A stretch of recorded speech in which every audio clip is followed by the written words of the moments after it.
du chômage. Donc je suis évidemment bouleversé de voir que l'euro, qui hérite des débats qui ont fait suite à cette crise des années 30, Keynes expliquait aux hommes politiques de son époque, c'est l'or qui vous tue, cette relique barbare. Et après-guerre, en 1944, à la conférence de Bretton Woods, il a dit il faudrait une monnaie supranationale émise par une banque mondiale qui puisse justement donner de la liquidité aux pays en difficulté, au lieu d'obliger ce pays en difficulté à mener une purge d'austérité pour retrouver de l'or. Cette idée de Keynes a été immédiatement écartée par les Américains. Pour eux, il y avait déjà une monnaie supranationale, c'était le dollar, il n'y avait pas besoin d'une deuxième. Mais en Europe, toute l'histoire des débats monétaires en Europe, au fond, s'est inspirée de cette idée de Keynes. Un des disciples de Keynes, qui s'appelle Triffin, a proposé aux Européens dès les années 50 de faire une union monétaire. Bref, tout ça s'enchaîne. On a cette monnaie supranationale dont rêvait Keynes pour nous faire échapper à la répétition de la crise des années 30. Et par un extraordinaire retour de circonstances, on fait les mêmes erreurs que dans les années 30, alors qu'on dispose de l'instrument magique. On ne les a pas fait dès le début. Après la crise des subprimes, tout le monde a fait de la relance, oui, justement. Mais au fond, à l'époque, c'était les États qui étaient attaqués et qui devaient, comme aujourd'hui, prouver leur solvabilité. Aujourd'hui, quand la crise a attaqué, oui, quand il s'agissait en effet de redonner des liquidités sur les marchés interbancaires, on a fait ce qu'il fallait. Mais au moment où la crise est remontée aux États, Nicolas Bavray le disait très bien, on s'est rendu compte, on le savait, mais on ne pensait pas que ça serait aussi violent. On pensait sans doute qu'il y aurait un aménagement, et c'est une preuve de naïveté, absolument, pour tous ceux qui ont pensé que ça ne se passerait pas comme ça.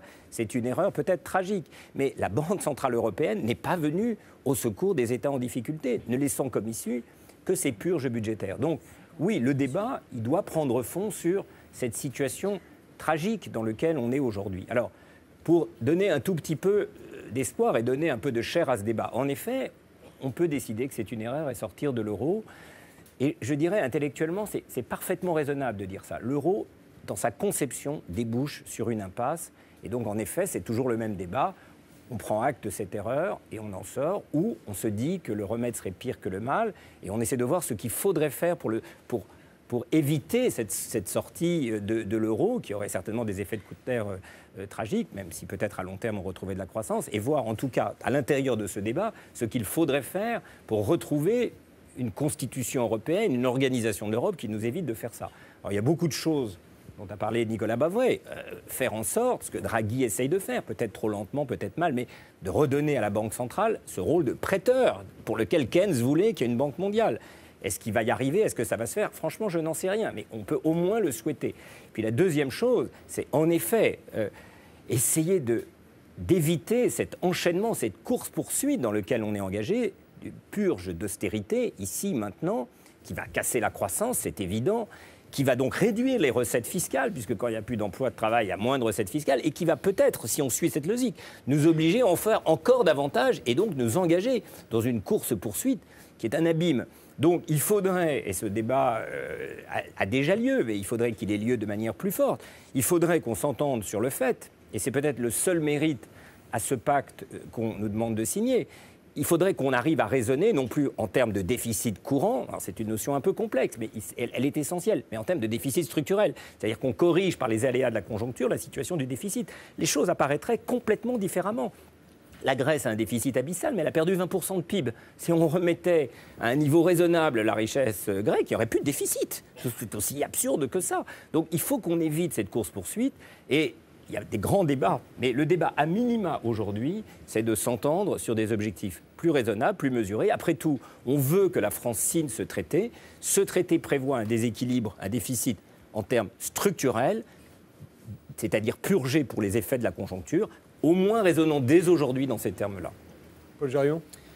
Oui, ben les manifestations qu'on a vues là nous montrent qu'il y a des problèmes qui sont des problèmes réels, que c'est pas savoir si on vote un traité d'une forme ou d'une autre.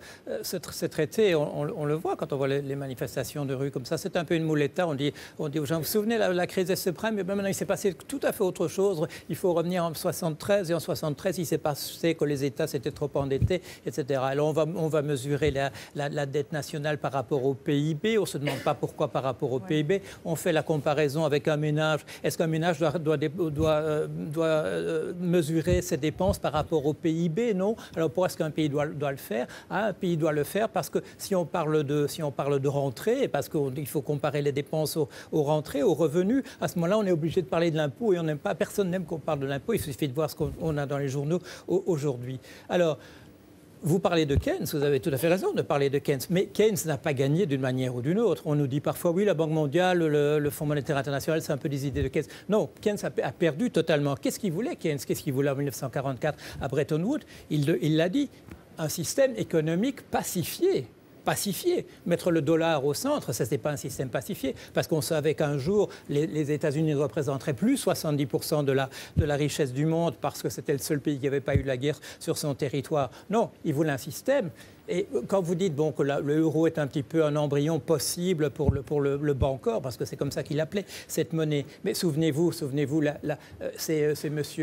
Wolff dans le Financial Times, oui, qui a fait la comparaison, qui dit tiens, les Allemands, ils ne se souviennent pas qu'ils ont eu un philosophe qui s'appelait Kant et qui parlait de l'impératif catégorique et qu'on ne peut pas dire à tous les pays faites comme nous, soyez des exportateurs nets. Alors on dit aux Grecs écoutez, vous êtes des importateurs nets, qu'est-ce qui se passe? On peut pas. Non, il faut les deux. Qu'est-ce qu'il y avait dans le système de Keynes comme il l'avait proposé? Que l'exportateur net et l'importeur net seraient pénalisés tous les deux à la fin de l'année. Tous les deux auraient une amende s'ils n'étaient pas capables d'avoir un budget en équilibre. Le système de l'euro qu'on a mis en place, ce n'est pas du tout. On peut imaginer une formule qui transformerait l'euro en Bancor. Il y a quelqu'un sur mon blog qui propose de faire ça, et c'est une formule assez compliquée. Mais l'euro n'a pas été conçu de cette manière-là. Et le plus lamentable, le plus affligeant dans ce traité européen, c'est que ça nous montre que les problèmes qui se sont posés lors de la crise des subprimes n'ont absolument pas été compris si on croit qu'on peut transformer ça comme étant un problème de dette à résoudre. Et on invente ce système où, effectivement, on compare avec le produit intérieur brut, c'est-à-dire qu'on a fait une mesure, un système procyclique, c'est-à-dire qui ne va que aggraver les choses. Vous approuvez ce que je vous dis là? Effectivement, quand les choses iront bien, ça ne fera aucune différence. Quand elles iront mal, ça rendra les choses plus compliquées. Est-ce que c'est de ça que nous avons besoin? Mais alors, si vous m'approuvez, est-ce que vous seriez prêt à voter à ce moment-là ce traité? Moi, je ne le suis pas. Si vous m'approuvez, vous seriez prêt à aussi refuser? Non? Je vous approuve. Sur Keynes, on peut vraiment en parler très longuement, mais je vous approuve entièrement sur le fait que ce qu'il faut éviter, à court terme, je pense qu'il faut aussi tenir beaucoup de discours à la fois pour comprendre la gravité de la situation dans laquelle on est, les problèmes d'emploi, de travail, de dissolution progressive de la valeur travail depuis 30 ou 40 ans, tout ça fait partie de cette crise, en fait, autant que la crise monétaire elle-même. Mais je vous approuvais sur le point très simple qu'on a fabriqué avec la création de l'euro un système qui, en effet, a fonctionné de manière procyclique. C'est là que je vous approuvais entièrement. C'est-à-dire qu'on a fait un système avec cette règle, par exemple, des 3%, qui fonctionne de manière procyclique. Qu'est-ce que ça veut dire? C'est très simple. Quand tout va bien, c'est très facile d'avoir un déficit sous les 3%. Et quand tout va mal, comme aujourd'hui, c'est une catastrophe de revenir sous les 3%.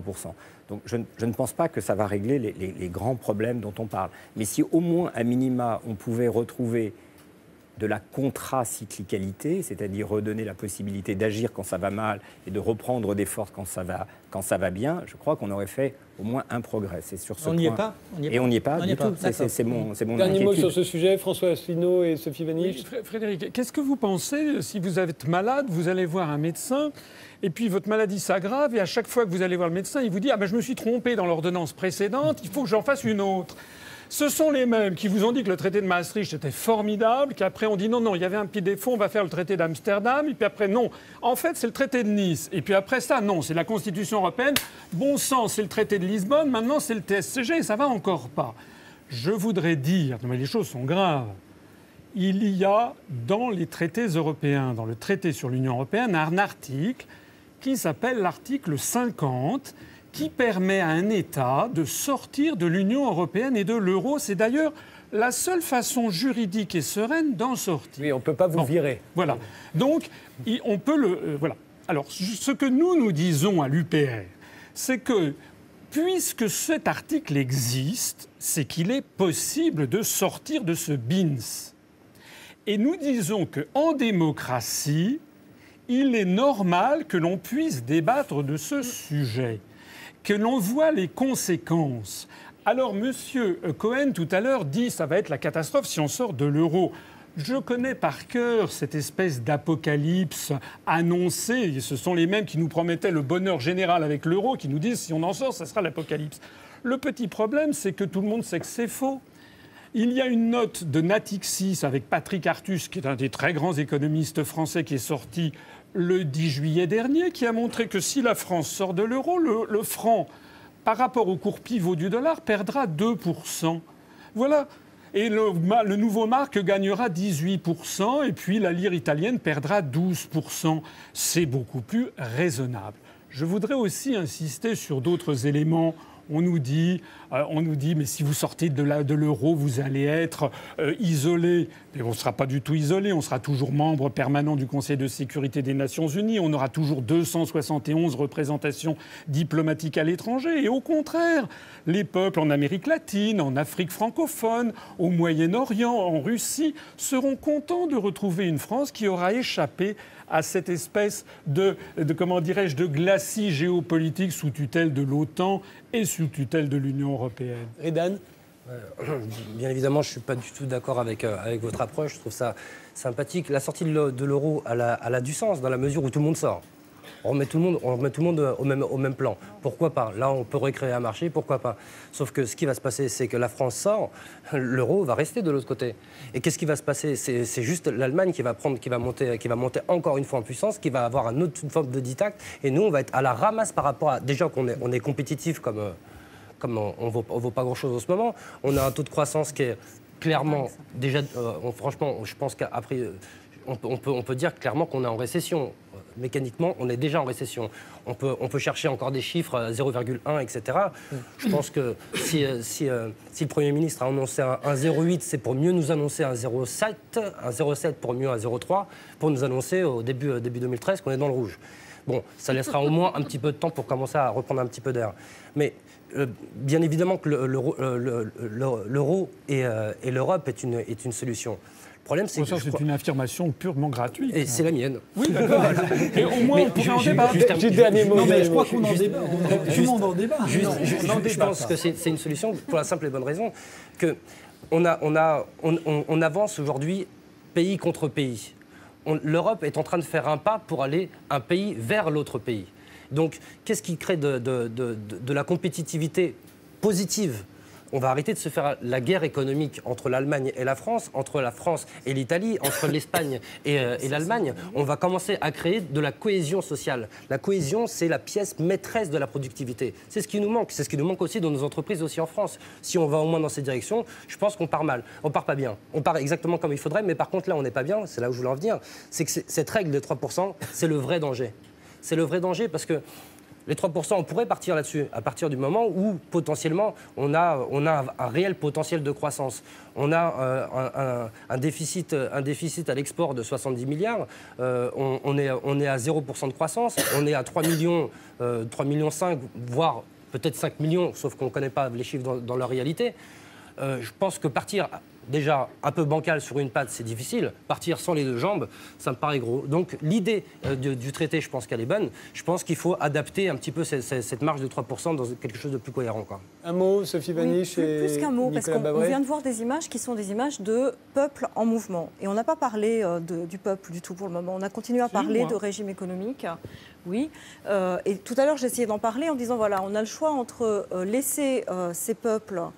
se laisser berner par des idéologies qui seront quand même réactionnaires ou essayer de les écouter au moment où ils sont dans une demande de démocratie qui est intense. C'est une demande d'éthos démocratique qui est quand même extrêmement importante depuis au moins 2008. Ils sont surtout contre l'austérité, quoi. Ils sont contre l'austérité, mais ils demandent aussi un autre régime. Les indignés, ils demandent un autre régime de démocratie. Ils demandent qu'on réinvente un certain régime qui permette effectivement aux gens de se sentir puissants quand ils sont nommés citoyens et pas simplement impuissants.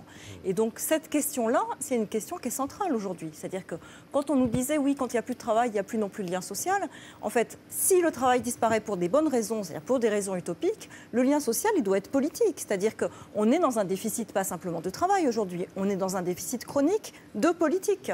Et on n'a pas de lieu pour en faire. Et on n'a pas de lieu au sens matériel du terme. C'est-à-dire que quand on demande une salle pour faire du macramé à une municipalité, on l'obtient. Quand on demande une salle à une municipalité pour faire une réunion citoyenne, on ne l'obtient pas. Donc il y a quelque chose qui, de toute manière, est structurel. C'est-à-dire qu'on ne considère pas, oui, vous peut-être, mais du point de vue de quelqu'un qui n'est pas du tout connu, il ne l'obtient pas. Et j'ai fait l'expérience dans plusieurs arrondissements de Paris. Bon. Donc il y a quelque chose qu'il faut payer. Il faut payer une salle pour pouvoir faire de la politique si on n'est pas dans un parti politique aujourd'hui. Or, il y a une insatisfaction chronique aussi des partis politiques. Là, qu'est-ce qui se passe? Les gens sont dans la rue et savent effectivement qu'il n'y a pas de différence majeure quand on élit un parti comme le Parti socialiste ou quand on élit Sarkozy sur un certain nombre de points. Sur un certain nombre de points, pas sur tous. À ce moment-là, il y a la nécessité de repenser la place qu'on donne quand même aux populations pour qu'elles deviennent des peuples et pas des populations manipulées par du fascisme. Et là, on est sur une situation où on ne sait pas où ça va basculer. Parce que pour le moment, on est dans une demande très forte d'éthos démocratique. Voilà, elle est très forte. Mais ils ne sont quand même pas majoritaires, les gens qui sont dans la rue. Et au bout d'un moment, ils sont soit lassés, soit découragés, soit effectivement radicalisés. Quand ils sont radicalisés, ça peut produire une révolution, mais ça peut aussi produire des conflits qui ne sont pas solubles. À un moment donné, il faut entendre la demande d'éthos démocratique. Et il y a une bonne nouvelle, c'est que face à ce traité, face à cette crise, on n'est plus dans une économie avec une orthodoxie absolue, mais dans la nécessité d'avoir des débats d'experts. Ça veut dire qu'en fait, c'est la notion d'expertise qui dégringole. Tant mieux, l'économie, c'est une idéologie, et ces idéologies, elles permettent de produire différentes politiques. Tant qu'on n'ouvre pas les débats dans ces termes-là, on n'ouvre rien. Et dans une certaine mesure, on nous berne. L'expertise, elle peut remonter du bas vers le haut? Je pense que le fait que l'expertise, le fait que l'expertise, oui, vous avez compris que j'étais extrêmement utopique. La question de l'expertise, c'est de faire croire qu'un discours qui est un discours plus qu'imparfait, et les sciences humaines et politiques sont très imparfaites, et l'économie en est une, eh bien, suppose effectivement de débattre, de rectifier. Et ça, c'est la bonne nouvelle de l'époque. Vous pensez qu'il existe une perfection formelle qui est le jeu démocratique et que c'est le truc qui marche vraiment bien? Je ne pense pas qu'il y ait une perfection formelle. Je suis pour l'utopie des lignes brisées. Quand on a un projet, on l'avance, et quand on se prend le réel, on réinvente l'ajustement.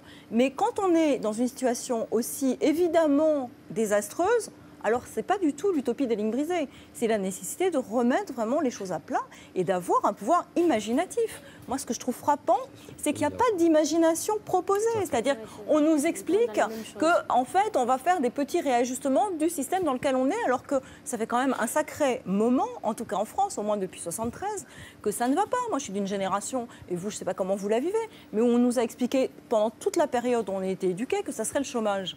Mais je veux dire, de génération en génération, ça suffit. Les gens sont de plus en plus éduqués, sont de plus en plus savants. Il y a une frange de plus en plus importante de la population qui est extrêmement compétente et qui ne supporte plus d'être traitée comme des ignares. Je vous interromps parce qu'il y a Jean-Claude Monod qui va arriver dans une seconde. Et Nicolas Bavré, vous voulez dire un dernier mot sur ce sujet? Juste un mot d'abord. Il n'y a pas de tabou. Tout le monde sait qu'il y a deux solutions pour l'euro, c'est-à-dire l'éclatement, la sortie, ou l'intégration.